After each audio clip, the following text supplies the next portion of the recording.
ठीक है जी। इससे पहले पार्ट में हमने देखा कि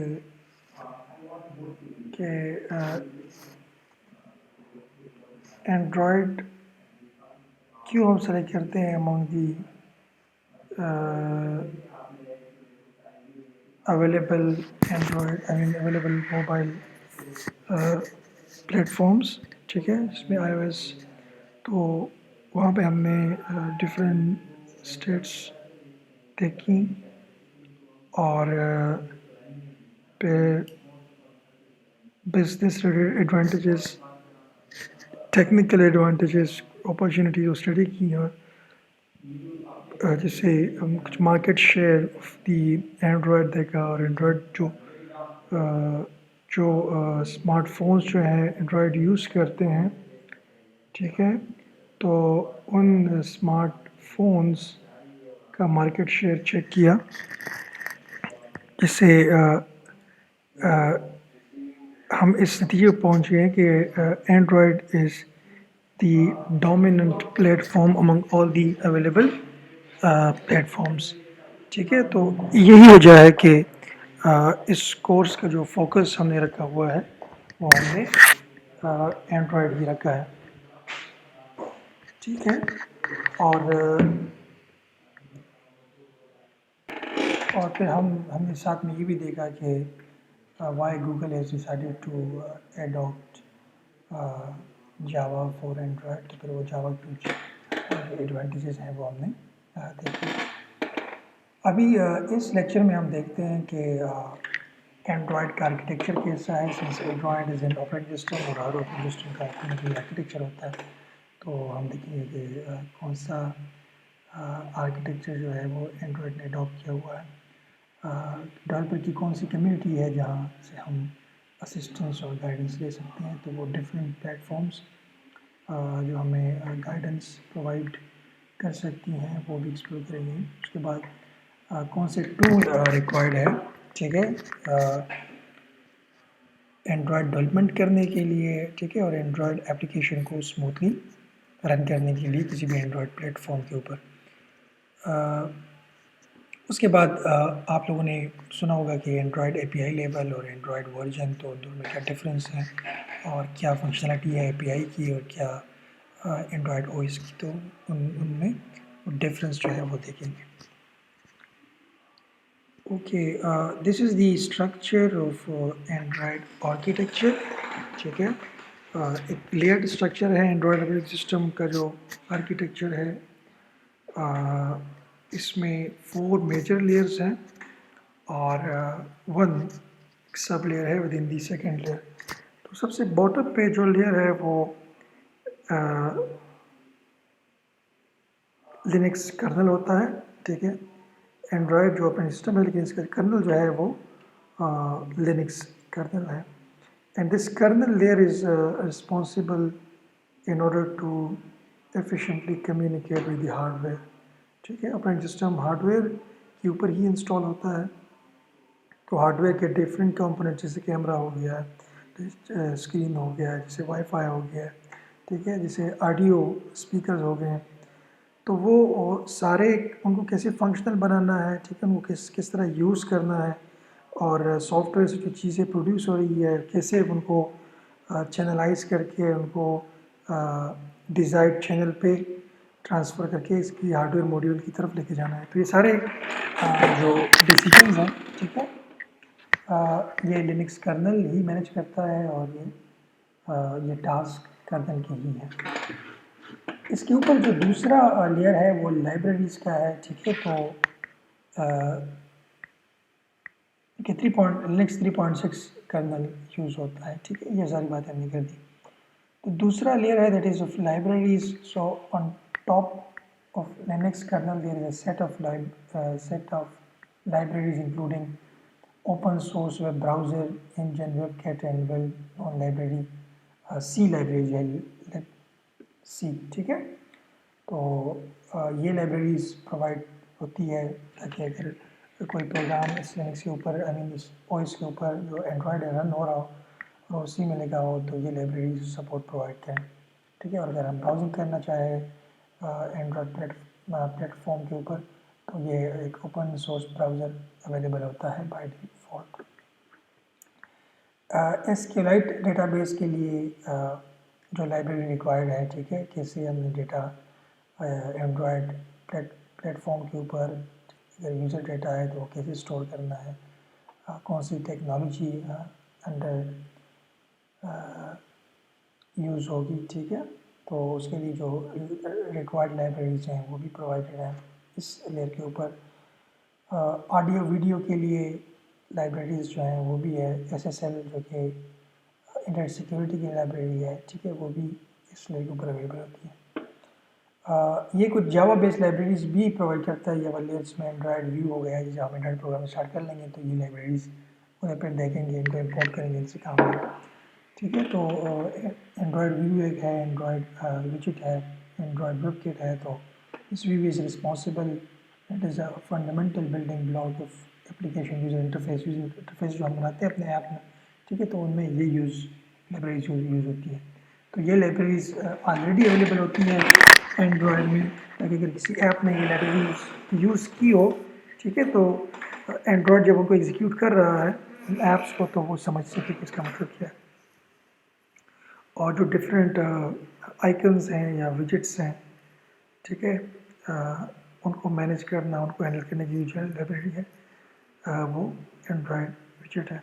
इस तरह वेब किट है, तो ये वेब ब्राउजिंग जो कैपेबिलिटीज़ हैं, अगर कोई web browser let's say implement हुआ है किसी ऐप के अंदर, तो उसके साथ कम्युनिकेट कैसे करना है, या उधर से डेटा लेके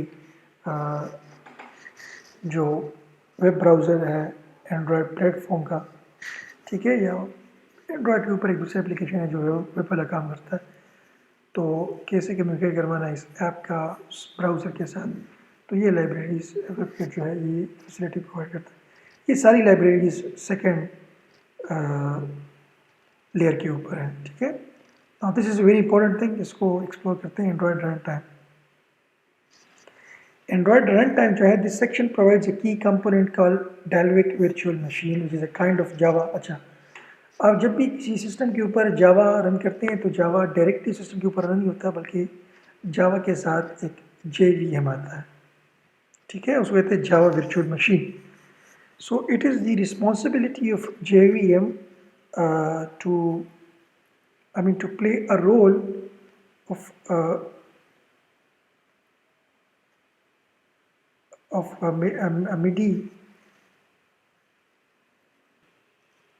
mediation, ठीक है, to play a role of mediation between the Android program and the system, ठीक है, तो वो ट्रांसलेट करता है। तो इसलिए जावा जो है वो प्लेटफॉर्म इंडिपेंडेंट है, क्योंकि उसके साथ अपना JVM होता है। अगर वो विंडोज़ पे चल रहा है तो JVM ये करता है कि जावा का कोड ट्रांसलेट करता है उस फॉर्म में जिसमें विंडोज़ उसको अंडरस्टैंड कर सके। अगर वो मैक पे है तो JVM ट्रांसलेशन करता है उस फॉर्म में जिसमें मैक अंडरस्टैंड करे। वो लिनक्स या उबुंटू के ऊपर है तो JVM में काम है कि वो जावा को ट्रांसलेट करे लिनक्स अंडरस्टैंडेबल कोड में, ठीक है। तो JVM, अच्छा, अब हमने ये तय किया कि जो एंड्रॉयड एप्लीकेशन डिज़ाइन करते हैं वो भी उनका बैकएंड जावा में होता है। तो जाहिर बात है, जब जावा हो इसमें लगे कहीं ना कहीं पे उसको जावा वर्चुअल मशीन रिक्वायर्ड होगी। लेकिन यहाँ जावा वर्चुअल मशीन जो है उसको थोड़ा सा ऑप्टिमाइज़ किया गया है, क्योंकि जावा नॉर्मली जो डेस्कटॉप या PC के लिए प्लेटफॉर्म्स बनाए जाते हैं उनके लिए होता है। तो उसको ऑप्टिमाइज़ और कस्टमाइज़ करके जो बनाया गया है उसको नाम दिया गया है DVM का, डेल्विक वर्चुअल मशीन। तो एंड्रॉयड जो है उसके पास क्या होता है, उसके पास DVM होता है, ठीक है। तो हर एक ऐप जो है वो DVM के थ्रू जाके रन होगा एंड्रॉयड प्लेटफॉर्म के ऊपर, ठीक है। The Dalvik virtual machine makes use of Linux core features like memory management and multi-threading, which is intrinsic in Java language. तो ये चीज़ें जिस तरह JVM में होती है इस तरह DVM में भी होती है. The Dalvik virtual machine enables every Android application to run on its own process. तो DVM जो है ऐसा नज़र आ रहा होता है हर एक ऐप को कि वो DVM के ऊपर रन हो रहा है, नहीं केवल कर्नल के ऊपर रन हो रहा है. ठीक है. और हर एक ऐप को जो है वो DVM जो है वो एक सिंगल प्रोसेस कंसिडर करता है. Its own instance of Dalvik virtual machine और Dalvik वर्चुअल मशीन जो है उसको वर्चुअलाइज करके ऐसा ऐसे दिख रहा होता है हर ऐप को कि वो एक डेडिकेटेड DVM पे चल रहा है, लेकिन वो different instances of DVM होते हैं. The Android runtime also provides a set of core libraries which enable Android application developers to write Android application using standard Java programming language. तो Java से रिलेटेड जो लाइब्रेरीज हैं जो कि जब Java translate करेगा कोड को फ्रॉम, ठीक है, तो Java के जो कोड लाइब्रेरीज हैं स्टैंडर्ड लाइब्रेरीज वो भी इस लेयर रन टाइम के साथ अवेलेबल होती है. सिंस यहाँ पे जावा का कोड एग्जीक्यूट हो रहा होता है. ठीक है. तो जो लाइब्रेरीज जावा यूज़ करता है लाइब्रेरीज की इम्प्लीमेंटेशन ऑलरेडी यहाँ पे अवेलेबल होती है. ओके. तो ये जावा रन टाइम था. ठीक है. इससे ऊपर एप्लीकेशन फ्रेमवर्क होता है. ठीक है. The application framework layer provides many higher level services to application in the form of Java classes. तो ये फैसिलिटीज़ जो है आप जब आप जब एंड्रॉयड ऐप डिज़ाइन करते हैं तो उस ऐप में क्या करते हैं कि उस ऐप में आप डिफरेंट सर्विसेज यूज़ करते हैं. तो उन सर्विसेज को आप खुद इम्प्लीमेंट नहीं करते, बल्कि वो सर्विसेज आपको ऑलरेडी इम्प्लीमेंटेड होती हैं जावा के ओएस के अंदर एक लेयर के ऊपर. आप जस्ट उनको यूज़ करते हैं. तो एंड्रॉयड के लिए वो एंड्रॉयड ऑपरेटिंग सिस्टम के लिए वो अंडरस्टैंडेबल होती है क्योंकि वो ऑलरेडी इम्प्लीमेंटेड फॉर्म में वो सर्विसेज एप्लीकेशन फ्रेमवर्क लेयर पे होती हैं, जो कि एक लिंक होता है between the service that is used in an app and the operating system, Android operating system. ठीक है. तो ये सारी सर्विसेज इसको हम इंशाल्लाह फिर यूज़ करेंगे आगे. एक्टिविटी मैनेजर हो गया, कंटेंट प्रोवाइडर्स हो गए जो कि डेटा हैंडल करते हैं, resource manager, notifications manager, view system, ये सारी की सारी जो सर्विसेज होती हैं. ठीक है. ये सर्विसेज एप्लीकेशन फ्रेमवर्क ही प्रोवाइड करता है. ठीक है. और फिर कम्युनिकेशन बिटवीन दीज सर्विसेज और ओएस जो है वो ये लेयर ही फैसिलिटेट करता है. और ये जब आप किसी भी फ्रेमवर्क के ऊपर बनाते हैं एंड्रॉयड ऐप, ठीक है, तो वहाँ पे आप ये सर्विसेज यूज़ कर रहे होते हैं. और वो सर्विसेज जो है वहाँ पे आप कोड, आपके पास क्लास होती है, वो क्लास आप यूज़ करते हैं. लेकिन वो ऐप जब यहाँ एंड्रॉयड ऑपरेटिंग सिस्टम में इंस्टॉल होता है तो फिर वो जो सर्विसेज आपने उधर यूज़ किए हैं वो तो ज़ाहिर बात है कि अभी तो आपने ऐप डिज़ाइन कर लिया, अभी तो आप उस फ्रेमवर्क पे नहीं है जहाँ पे आप ये ऐप डिज़ाइन कर रहे थे. अब आपका ऐप आ रहा है एंड्रॉयड ओएस के ऊपर. तो वो जो फ्रेमवर्क के ऊपर आपको फैसिलिटीज़ प्रोवाइड की गई थी वो फैसिलिटीज़ यहाँ पे ऑलरेडी अवेलेबल होती हैं इस लेयर के ऊपर. ठीक है. ओके. इसके बाद है इसके ऊपर एप्लीकेशंस होती हैं. आप एप्लीकेशंस डिज़ाइन करते हैं. ठीक है. एंड्रॉयड आईडीज़ में जहाँ पे जावा होता है और उसका फ्रंट एंड जो है वो XML में होता है. और फिर वही एप्लीकेशन आप डिप्लॉय करते हैं, उनके जो APKs हैं वो आप इंस्टॉल करते हैं एंड्रॉयड ओएस के ऊपर. और एंड्रॉयड ओएस आप क्या करता है वो एग्जीक्यूट करके उसकी जो फंक्शनलिटीज़ हैं वो आपको अवेलेबल बना देती है. You will find all the Android application at the top layer. You will try to application to be installed on this layer only. Examples of such application are different applications. ठीक है.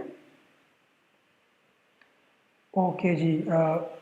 Different communities हैं जहाँ पे आप अपने आप को register करके एंड्रॉयड के हवाले से क्वेरीज पोस्ट कर सकते हैं, वहाँ से गाइडेंस ले सकते हैं, उनके ट्यूटोरियल्स आप देख सकते हैं. So one of the resources is Android developers blog.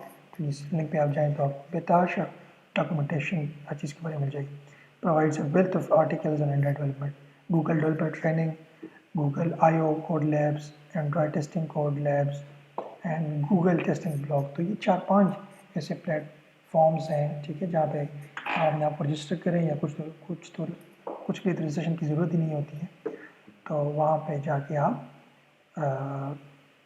Guidance और हेल्प हासिल कर सकते हैं।